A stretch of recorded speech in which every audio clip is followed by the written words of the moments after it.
السلام عليكم ورحمة الله وبركاته. الحمد لله رب العالمين، والصلاة والسلام على أشرف المرسلين وعلى آله وأصحابه وأزواجه وذرياته وأهل بيته أجمعين. கண்ணியத்திற்கும் பெருமதிப்பிற்கும் உரிய பெரியோர்களே, சகோதரர்களே, எல்லாம் அல்லாஹு ஜல்ல ஜலாலுஹு நாம் செய்யக்கூடிய எல்லா நற்காரியங்களையும் முகஸ்துதியின்றி இஹ்லாஸான முறையில் இறைவனுக்காக மட்டுமே செய்யப்பட்ட நல்வணக்கங்களில் நம் வணக்கங்களை அல்லாஹ் கபூல் செய்து கொள்வானாக. நாம் செய்யக்கூடிய வியாபாரங்களிலும் தொழில்துறைகளிலும் நஷ்டம் இல்லாத ஹலாலான முறையில் நிரப்ப லாபத்தை பெற்று அந்த லாபகரமான வாழ்க்கை கொண்டு தம் தேவைகளையும் தேவை உடையவர்களின் தேவைகளையும் நிறைவேற்றக்கூடிய நல்ல பொருளாதாரத்தையும் உள்ள விசாலத்தையும் அல்லாஹ் நம் அனைவர்களுக்கும் வழங்கி அருள்வானாக. நம் கரங்களை என்றென்றும் கொடுக்கும் கரங்களாக ஆக்கி அருள்வானாக. யாசிக்கும் கரத்தை விட்டு அல்லாஹ் நம்மை பாதுகாத்துக் கொள்வானாக. இறைவன் நமக்கு கொடுத்ததிலிருந்து அவன் வழியிலே செலவு செய்வதற்கு கஞ்சத்தனத்தை விட்டு அல்லாஹ் நம்மை பாதுகாத்துக் கொள்வானாக. நம்மை இந்த உலகத்தில் வாழ வைக்கும் காலம் எல்லாம் நோய் நொடியின்றி ஒரு ஆரோக்கியத்தோடு அல்லாஹ் நம்மை வாழச் செய்வானாக. அந்த ஆரோக்கியமான வாழ்க்கை கொண்டு அல்லாஹ் சூழலை நெருங்கக்கூடிய அனைத்து நல்லவர்களையும் புரியக்கூடிய நல்ல முத்தகீன்களின் கூட்டத்தில் அல்லாஹ் நம்மை ஆக்கி ஆழ்வானாக. திடீர் மரணங்களை விட்டும் தீய மரணங்களை விட்டும் நம்மையும் நம் குடும்பத்தையும் நம் சமூகத்தையும் அல்லாஹ் முழுமையான முறையில் பாதுகாத்துக் கொள்வானாக. மருத்துவமனையின் செலவினங்களை விட்டும் வேதனைகளை விட்டும் அல்லாஹ் நம்மை காத்தருவானாக. நம்மில் யாரெல்லாம் நோயால் பாதிக்கப்பட்டு வீடே கதி என்றும் ஆஸ்பத்திரியை கதி என்றும் அல்லல் பட்டும் அவதியுற்றும் இருக்கிறார்கள் அத்தனை மக்களுக்கும் வெகு விரைவில் நோயை போக்கி உடன் ஆரோக்கியத்தை வழங்குவதோடு அவர்களை போன்ற குடும்பத்திற்கும் சமூகத்திற்கும் பலன் தரக்கூடிய மக்களாக ஆக்கி அருள்வானாக. நாம் இந்த உலகத்தில் வாழ்ந்து வருகிற நேரத்தில் லா இலாஹ இல்லல்லாஹ் முஹம்மது ரசூலுல்லாஹ் என்ற கலிமாவை மொழிந்து ஜன்னத்துல் ஃபிர்தௌஸை கண்ணால் கண்டால் மகிழ்ந்து சிரித்த வண்ணமாக மரணிக்கக்கூடிய நல்பாக்கியம் பெற்ற மக்களில் அல்லாஹ் நம்மை ஆக்கி அருள்வானாக. மரணித்தும் மரணிக்காத இறைநேசன் கொண்டது அல்லாஹ் நம்மை ஆக்கி அருள்வானாக.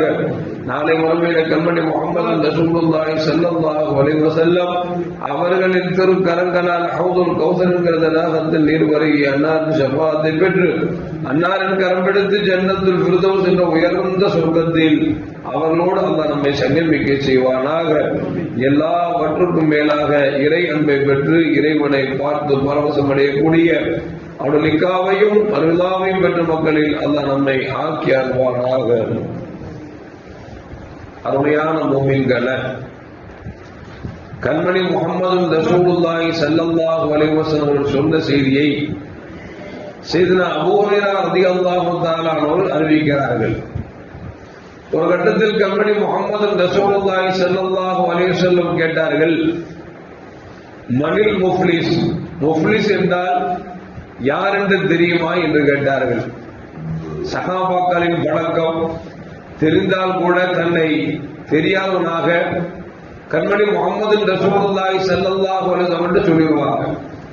வல்லாஹு அஅலம் வ ரசூலுஹு, யா ரசூலல்லாஹ், இதனுடைய தத்துவங்களை இது ஞானத்தை அல்லாஹ்வும் ரசூலும் மட்டுமே அறிவார்கள் என்று சொல்லிவிடுவார்கள்.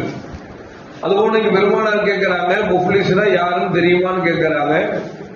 அபூ ஹுரைரா ரலியல்லாஹு அன்ஹு சொல்றாங்க, அல்லாஹ்வுக்கும் ரசூலுக்கும் தான் தெரியும், எனக்கு தெரியல அப்படின்ட்டா. இப்ப பெருமானார் ஸல்லல்லாஹு அலைஹி சொல்றாங்க, முஃப்லிஸ்னா யார் தெரியுமா?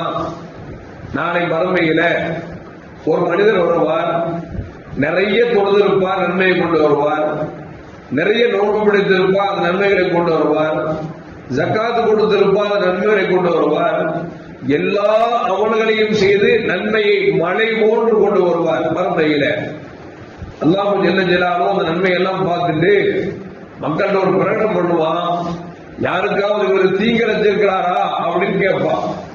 உடனே அந்த மக்கள்ல இருந்து ஒரு ஆள் வருவார், யா அல்லாஹ், பக்கத்து வீட்டுக்காரன் தான், எப்ப பார்த்தாலும் எனக்கு தொந்தரவு கொடுத்தான், இறைய சொல்லால வதச்சான் அப்படின்னு சொல்லும் பொழுது இவ்வளவு இடம் கொடுத்துட்டானா அப்படின்னு சொல்லிட்டு அல்லாஹ் என்ன செய்வான் அப்படின்னா, இவன் கொண்டு வந்த நன்மையை யார் புகார் கொண்டானோ அவனுக்கு அள்ளி கொடுப்பான்.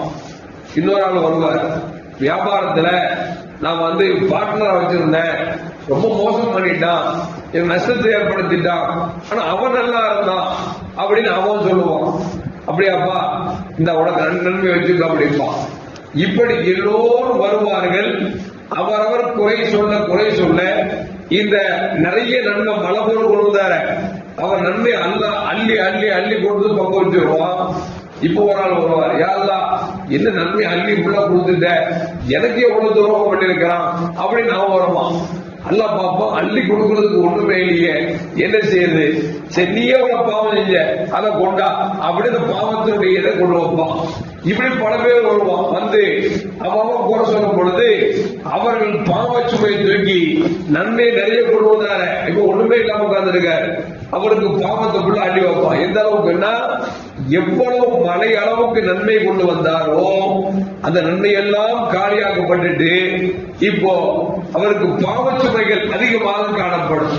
அதை பார்த்துட்டு ஓன்னு அழுவோம். ஏன் எல்லா உலகத்தில் எவ்வளவு கஷ்டப்பட்டு தொழுதேன், நோம்பு வச்சேன், ஜகாத்து கொடுத்தேன், ஹஜ்ஜு செஞ்சேன், எவ்வளவு இல்லாமல் செஞ்சேன், நான் நன்மை இவ்வளவு கொண்டு வந்தா எல்லாத்தையும் அள்ளி கொடுத்து கொண்டு எல்லாருடைய பாவத்தையும் தள்ள சுமக்கிறேன் அப்படின்னு ஓன்னு அழுவான்.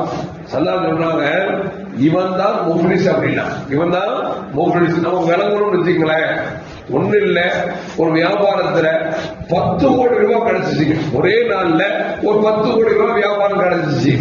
திடீர்னு போலீஸ்காரன் வந்தா அந்த காசை வாங்கிட்டு போயிட்டான்னு வச்சுங்களேன், நமக்கு எப்ப யோசிச்சு பாருங்க.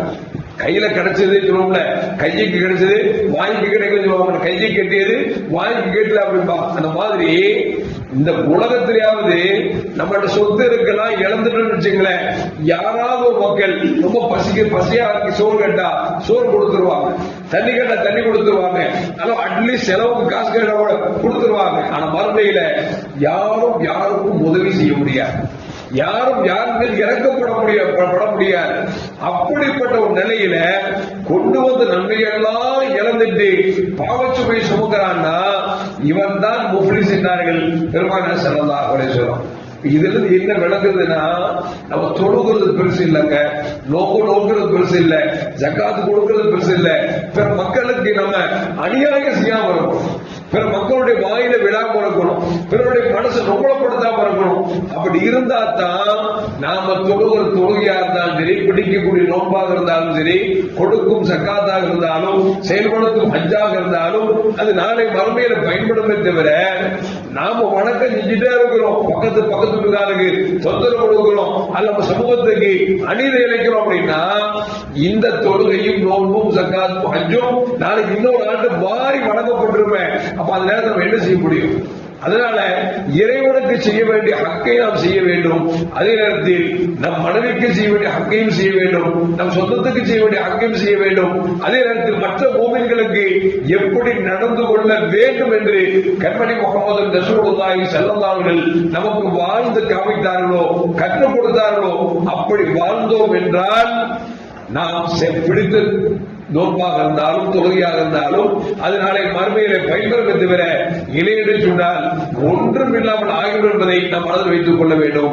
எல்லாம் வல்ல அல்லாஹ் ஜல்ல ஜலாலுஹு முஃப்லிஸின் கூட்டத்தை விட்டு அல்லாஹ் நம்மை பாதுகாத்து அவருடைய விருப்பத்தையும் அவருடைய திருப்தியும் பெறக்கூடிய நன்மக்களின் கூட்டத்தில் அல்லாஹ் நம்மை ஆக்கி அருள்வானாக. அஸ்ஸலாமு அலைக்கும் வரஹ்மத்துல்லாஹி வபரகாத்துஹு.